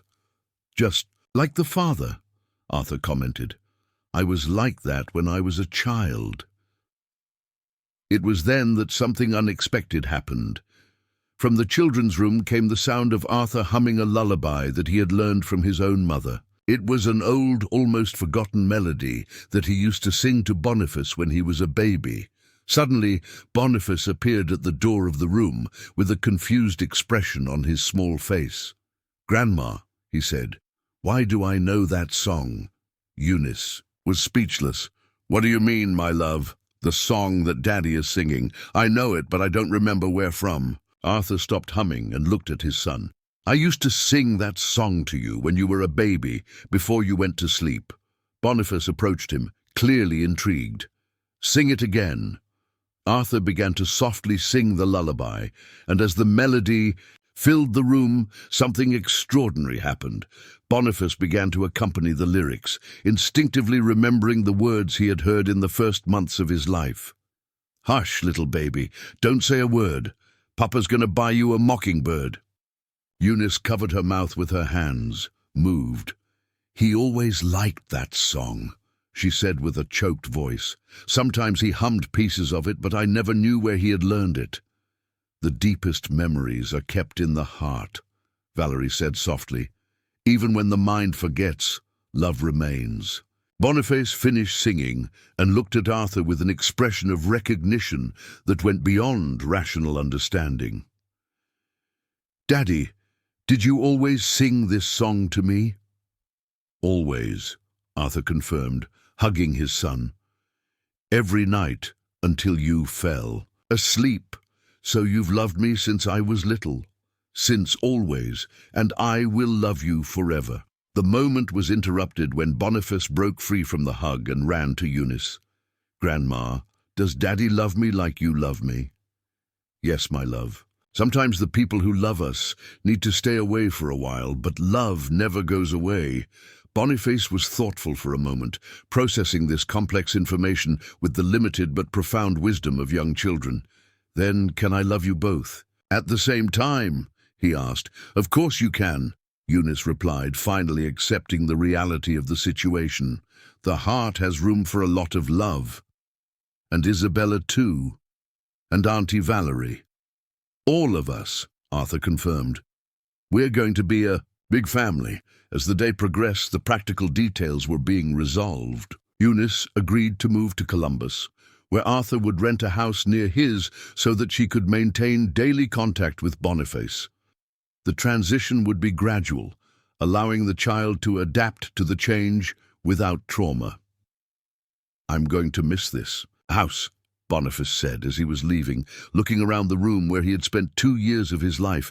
"But we're going to take all your things," Arthur promised. "And the good memories always stay with us." "And can I visit here sometimes?" "Whenever you want," Eunice guaranteed. When they finally left Macon County, taking Boniface and some of his essential things, the sun was setting over the Chattahoochee River. The family that had left Columbus in the morning as 3 people returned as 5, united by bonds that had been tested by time and separation, but that proved unbreakable. In the back seat of the car, Boniface slept leaning on Isabella, who embraced him protectively like an older sister. It was an image of peace that contrasted dramatically with the years of suffering that had preceded that moment. But there were still challenges ahead, and the biggest of them would be to help Boniface adapt to his new life without losing the emotional connections he had developed with Eunice. Boniface's first days in Columbus were a mixture of enchanting discoveries and moments of natural confusion for a child who had just had his life completely transformed. The house that Arthur had prepared to receive his son had a room specially decorated with new toys, but Boniface insisted on sleeping with his old cars and the blanket that Eunice had made for him. "Daddy," he said on the first morning, finding Arthur in the kitchen preparing coffee, "is Grandma Eunice going to have breakfast with us today?" "She's coming later," Arthur explained patiently. "Remember we talked about her fixing up her new house? But I want her to live here with us." "She's going to live nearby, son. You'll be able to see her every day." Boniface accepted the explanation, but it was visible that he was still processing all the changes. Isabella had become his constant companion, helping him to orient himself in the new house and introducing him to the neighbors as her brother from the heart. "Boniface," she said one afternoon while they were playing in the yard, "do you want me to teach you to plant flowers? You can teach me. But how do you know how to plant? Mommy Valerie taught me, and now she can teach you too." The ease with which Isabella had accepted Boniface as part of the family contrasted with the more complex adaptation that the adults were facing. Valerie strove to balance her attention between the 2 children, while Arthur struggled against the anxiety of being a father again after years of separation. "Am I doing everything right?" he asked Valerie one night after the children had fallen asleep. "You're learning," she replied. "Being a father isn't something you forget, but it's also not something you do alone. We're all learning together." Sometimes I look at him and I can't believe it's real, that I finally got my son back. And he's happy. That's what matters. During the second week, an incident occurred that tested the new family dynamic. Boniface had accidentally broken a vase while playing in the living room and, instead of telling what had happened, tried to hide the shards under the sofa.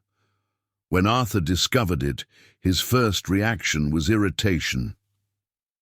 "Boniface, why didn't you tell me you broke the vase?" The boy cringed, clearly scared. "Grandma Eunice always got angry when I broke things." The answer made Arthur realize that Boniface was still learning to trust him, expecting reactions based on past experiences. "My son," he said, kneeling to the child's height, "I'll never be angry with you for accidents.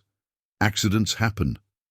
The important thing is to always tell me the truth. Even if I break important things, even so, nothing is more important to me than you." Isabella, who had witnessed the conversation, approached Boniface. "I've already broken a lot of things here, and Uncle Arthur never got angry with me." "Is it true?" Boniface asked Arthur. "It's true. Once she broke my favorite mug, and I was just worried if she had hurt herself." From that episode, Boniface began to feel safer to be himself, doing the typical pranks of a 3-year-old without fear of excessive reprisals. It was during the 3rd week that an unexpected revelation brought a new dimension to the family story. Eunice, who had already moved to her house in Columbus and visited daily, arrived one afternoon carrying an old box. "Arthur," she said, placing the box on the table in the living room, "there's something I need to tell you, something I kept for a long time." "What is it?" he asked, intrigued. "They are letters. Letters that Clemency wrote to you before she died, but that I hid." Arthur felt the blood run cold in his veins. "What letters?" "After the accident, when she was in the hospital, Clemency wrote several letters explaining why she had agreed to leave Boniface with me. She wanted you to understand that it wasn't out of lack of love, but out of fear." Valerie approached, sensing the tension in the air. "Eunice, why did you hide those letters?" "Because I was angry. I blamed Arthur for Clemency's depression, for the instability of the house, for everything that had gone wrong. I thought he didn't deserve to understand her feelings." Arthur opened the box with trembling hands. Inside, there were several sheets written in Clemency's delicate handwriting, stained by time, but still legible. "Can I read them?" he asked. That's why I brought them," Eunice replied. "It's time for the complete truth." Arthur took the first letter and began to read aloud.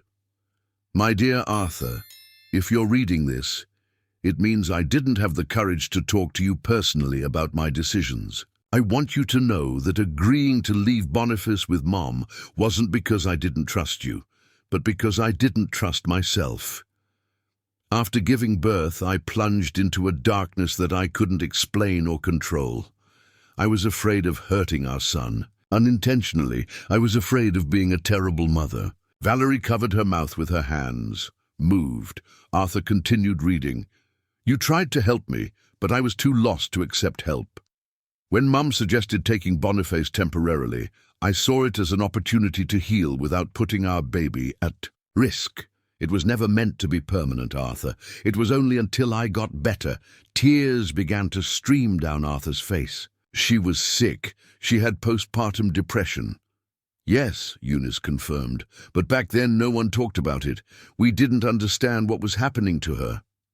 Arthur continued reading the letters, discovering that Clemency had struggled for months against feelings of maternal inadequacy, that she had tried several times to ask for Boniface to return, but had always backed down for fear of not being a good mother. "In the last letter," Eunice said, "she asks you to get Boniface back when you feel ready. She said you were a good father, that you just needed to believe in yourself." "Why did you hide this from me?" Arthur asked, his voice filled with pain and confusion. "Because I was blinded by pain and guilt. I lost my daughter and thought you were responsible for that. Only now, seeing you with Boniface and with these people," she gestured to Valerie and Isabella, "I understand that Clemency was right about you." At that moment, Boniface appeared in the room, attracted by the adults' emotional voices. "Daddy, why is everyone crying?" Arthur picked him up, hugging him tightly. "We're crying because we found out that your mommy Clemency loved you very much and wanted you to be with me." "Was she my real mom?" "Yes, she was. And she would be very happy to know that now we have a big family and that we love each other." Isabella approached and touched Boniface's arm.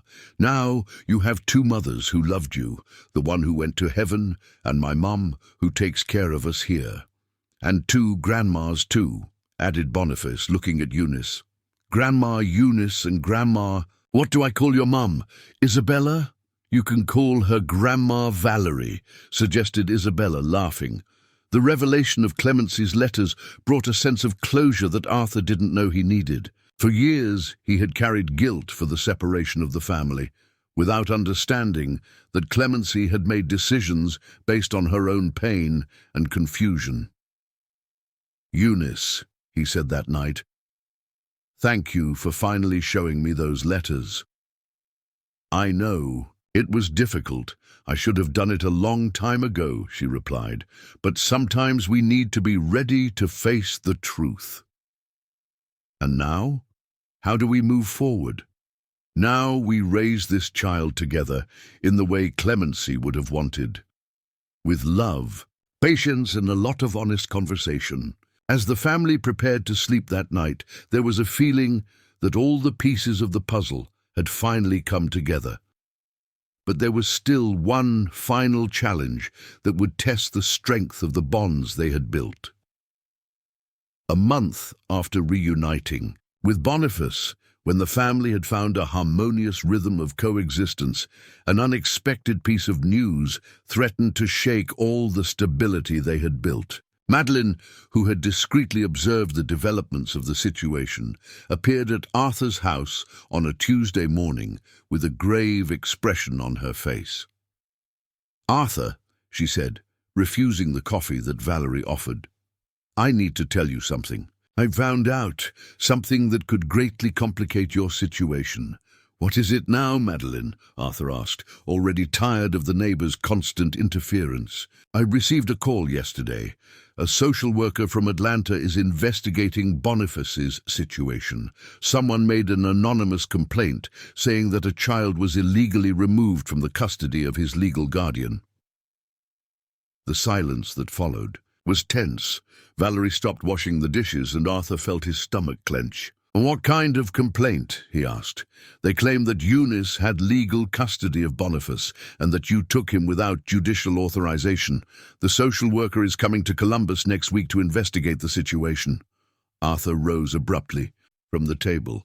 "That's impossible. I am Boniface's biological father. I have a legal right over him." "But Eunice had custody for 2.5 years, Madeline explained. "Legally, that may have created precedents, especially if she registered the child as her dependent." Valerie dried her hands and joined the conversation. "And if that's true, what could happen? In the worst-case scenario, they may take Boniface until the situation is resolved in court. It could take months or even years." The possibility of losing Boniface again was terrifying for Arthur. After finally having recovered his son, the idea of a new separation seemed unbearable. "Who would make such a complaint?" Valerie asked. Madeline hesitated before answering. "I have my suspicions, but I can't prove anything." At that moment, Boniface and Isabella came running into the kitchen, their laughter blissfully oblivious to the tension that took over the adults. "Daddy," said Boniface, "can I play in the yard with Isabella?" "Of course, son," Arthur replied, forcing a smile, "but stay close to the house." After the children left, Madeline continued, "Arthur, you need to prepare for this investigation. Organize all the documents that prove your paternity, witnesses who can talk about your change in behavior, evidence that you are providing a stable environment for Boniface. And Eunice, can she help? That's fundamental.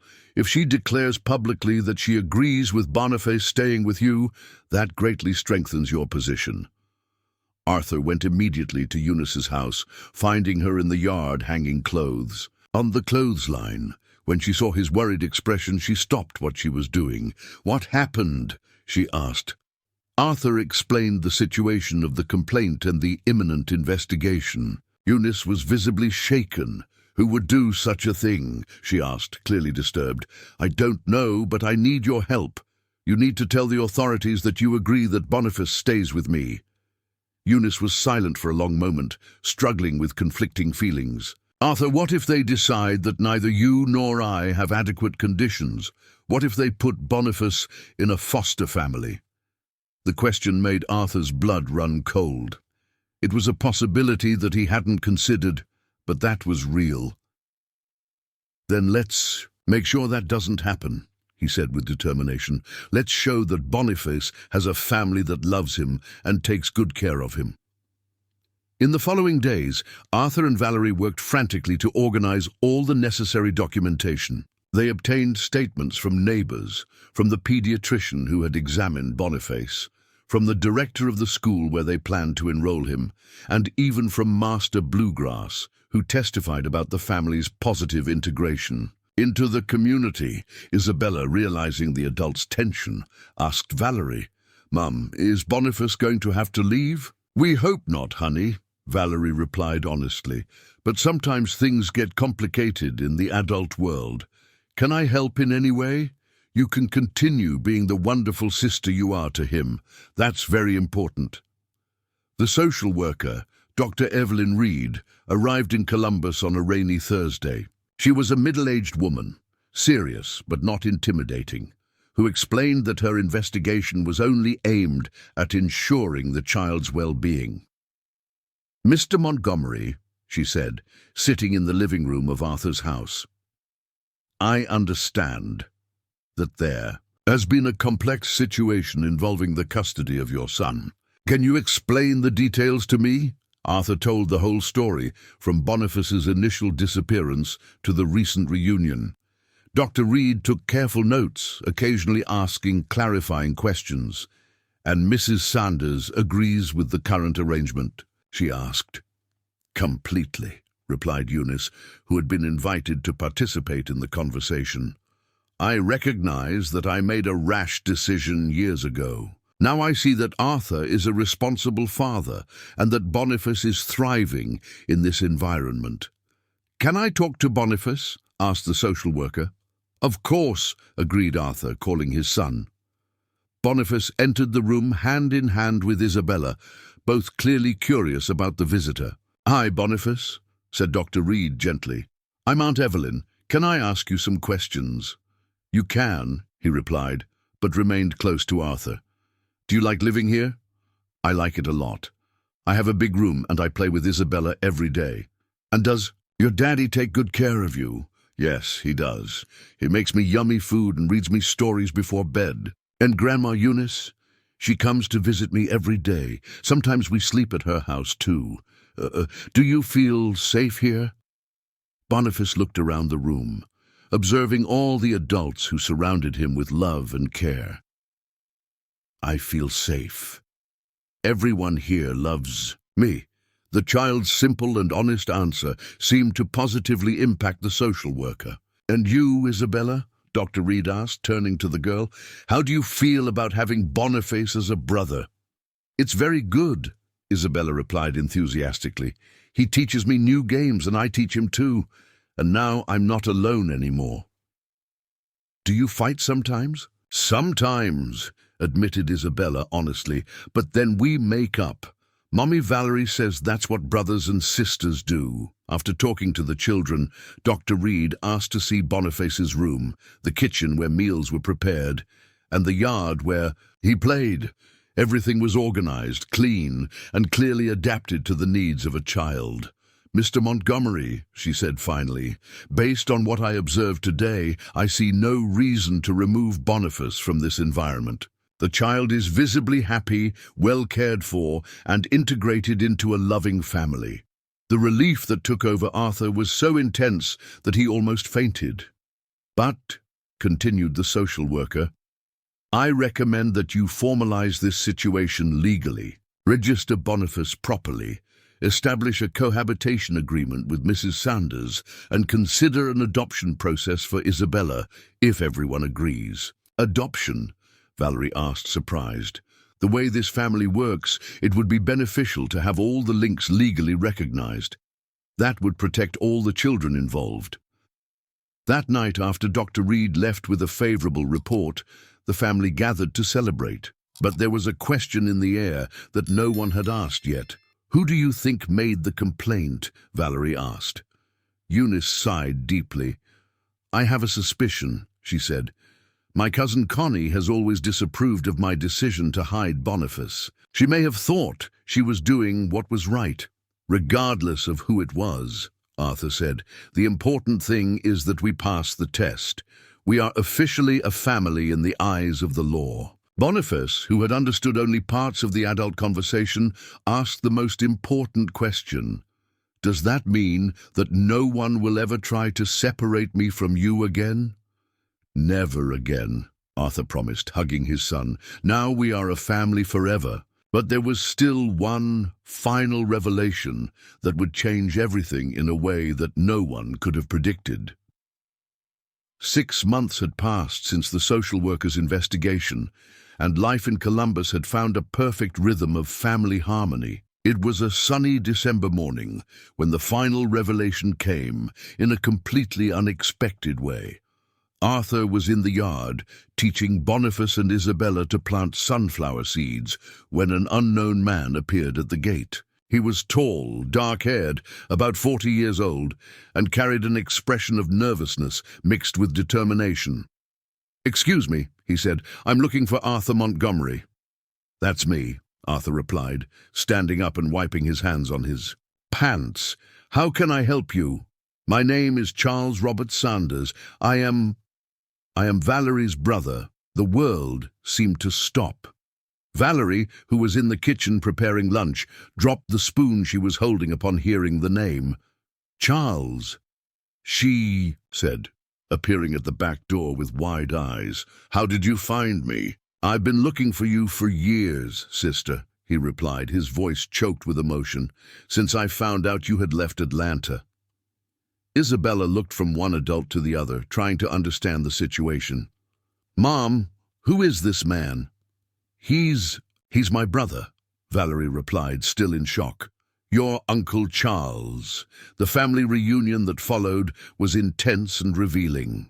Charles explained that he had spent years looking for Valerie and Isabella after they disappeared from Atlanta. He had hired investigators, visited shelters, traveled through entire cities, following false leads. "When I found out you were living on the streets," he said, unable to finish the sentence. "Why didn't you look for me before?" Valerie asked, still trying to process the reunion.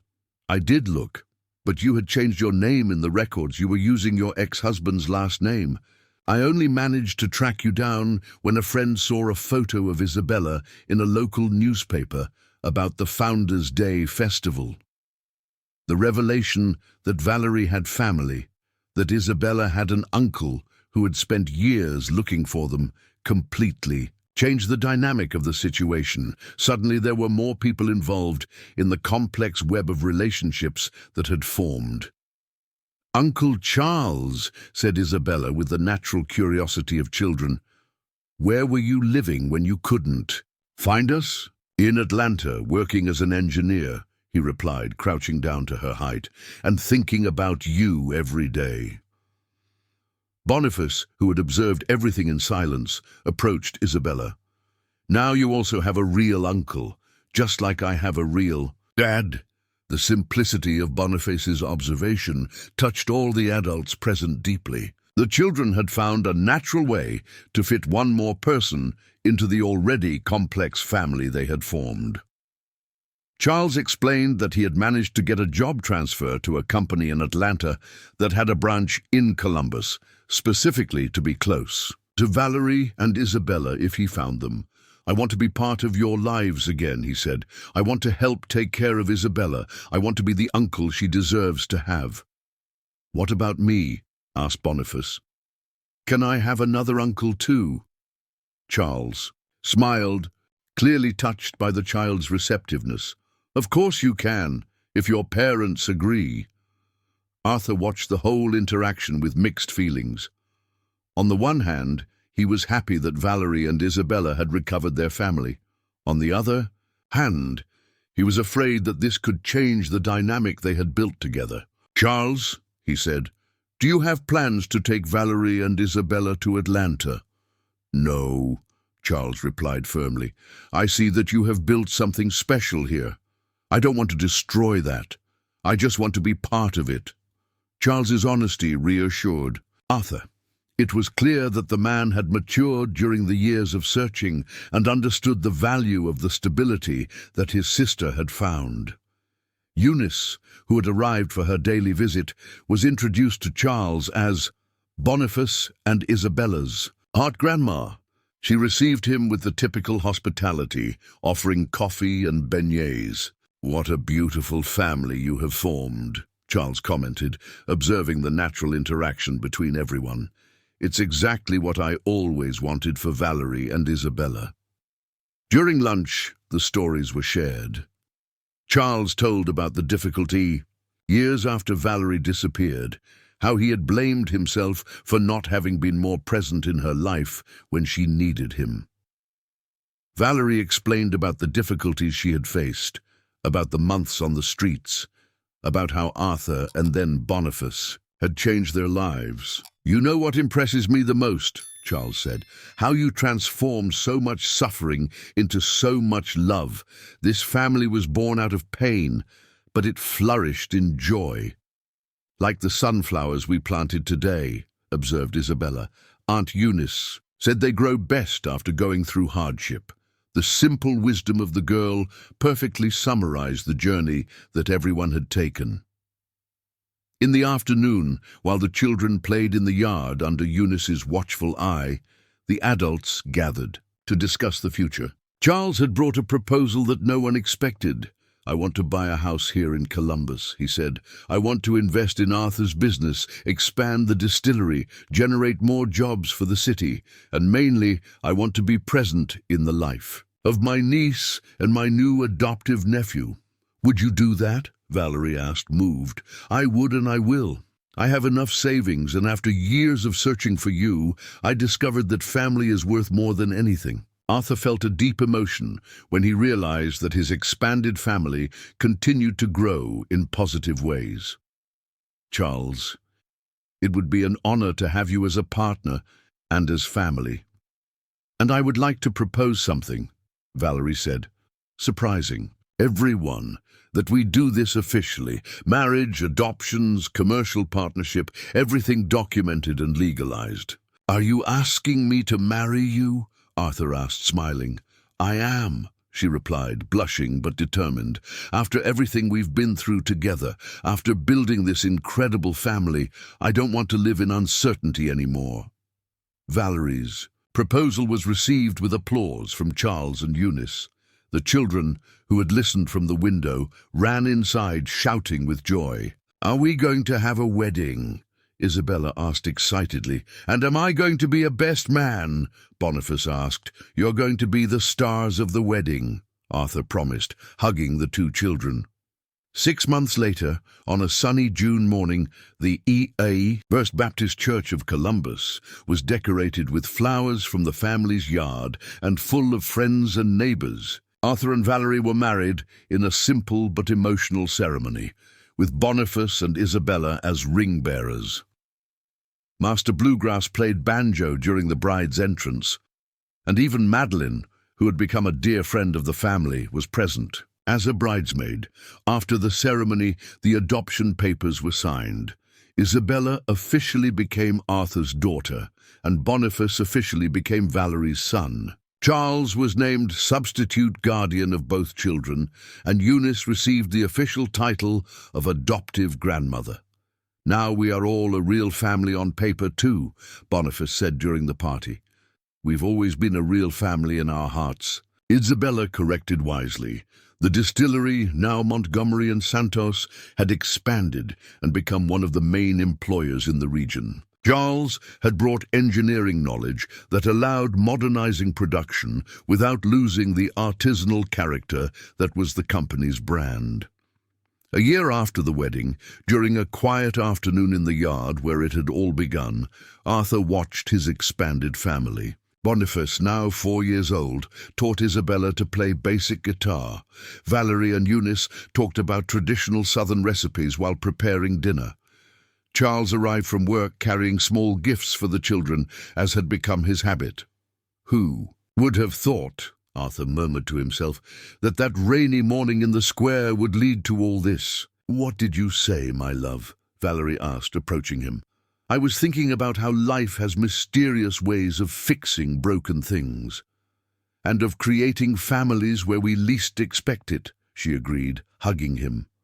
At that moment, the sunflowers that the children had planted months before swayed happily in the afternoon wind. Their golden faces turned to the sun, perfectly symbolizing the journey of a family that had grown from pain, but that had flourished in love, understanding, and the determination that no one should face the difficulties of life alone.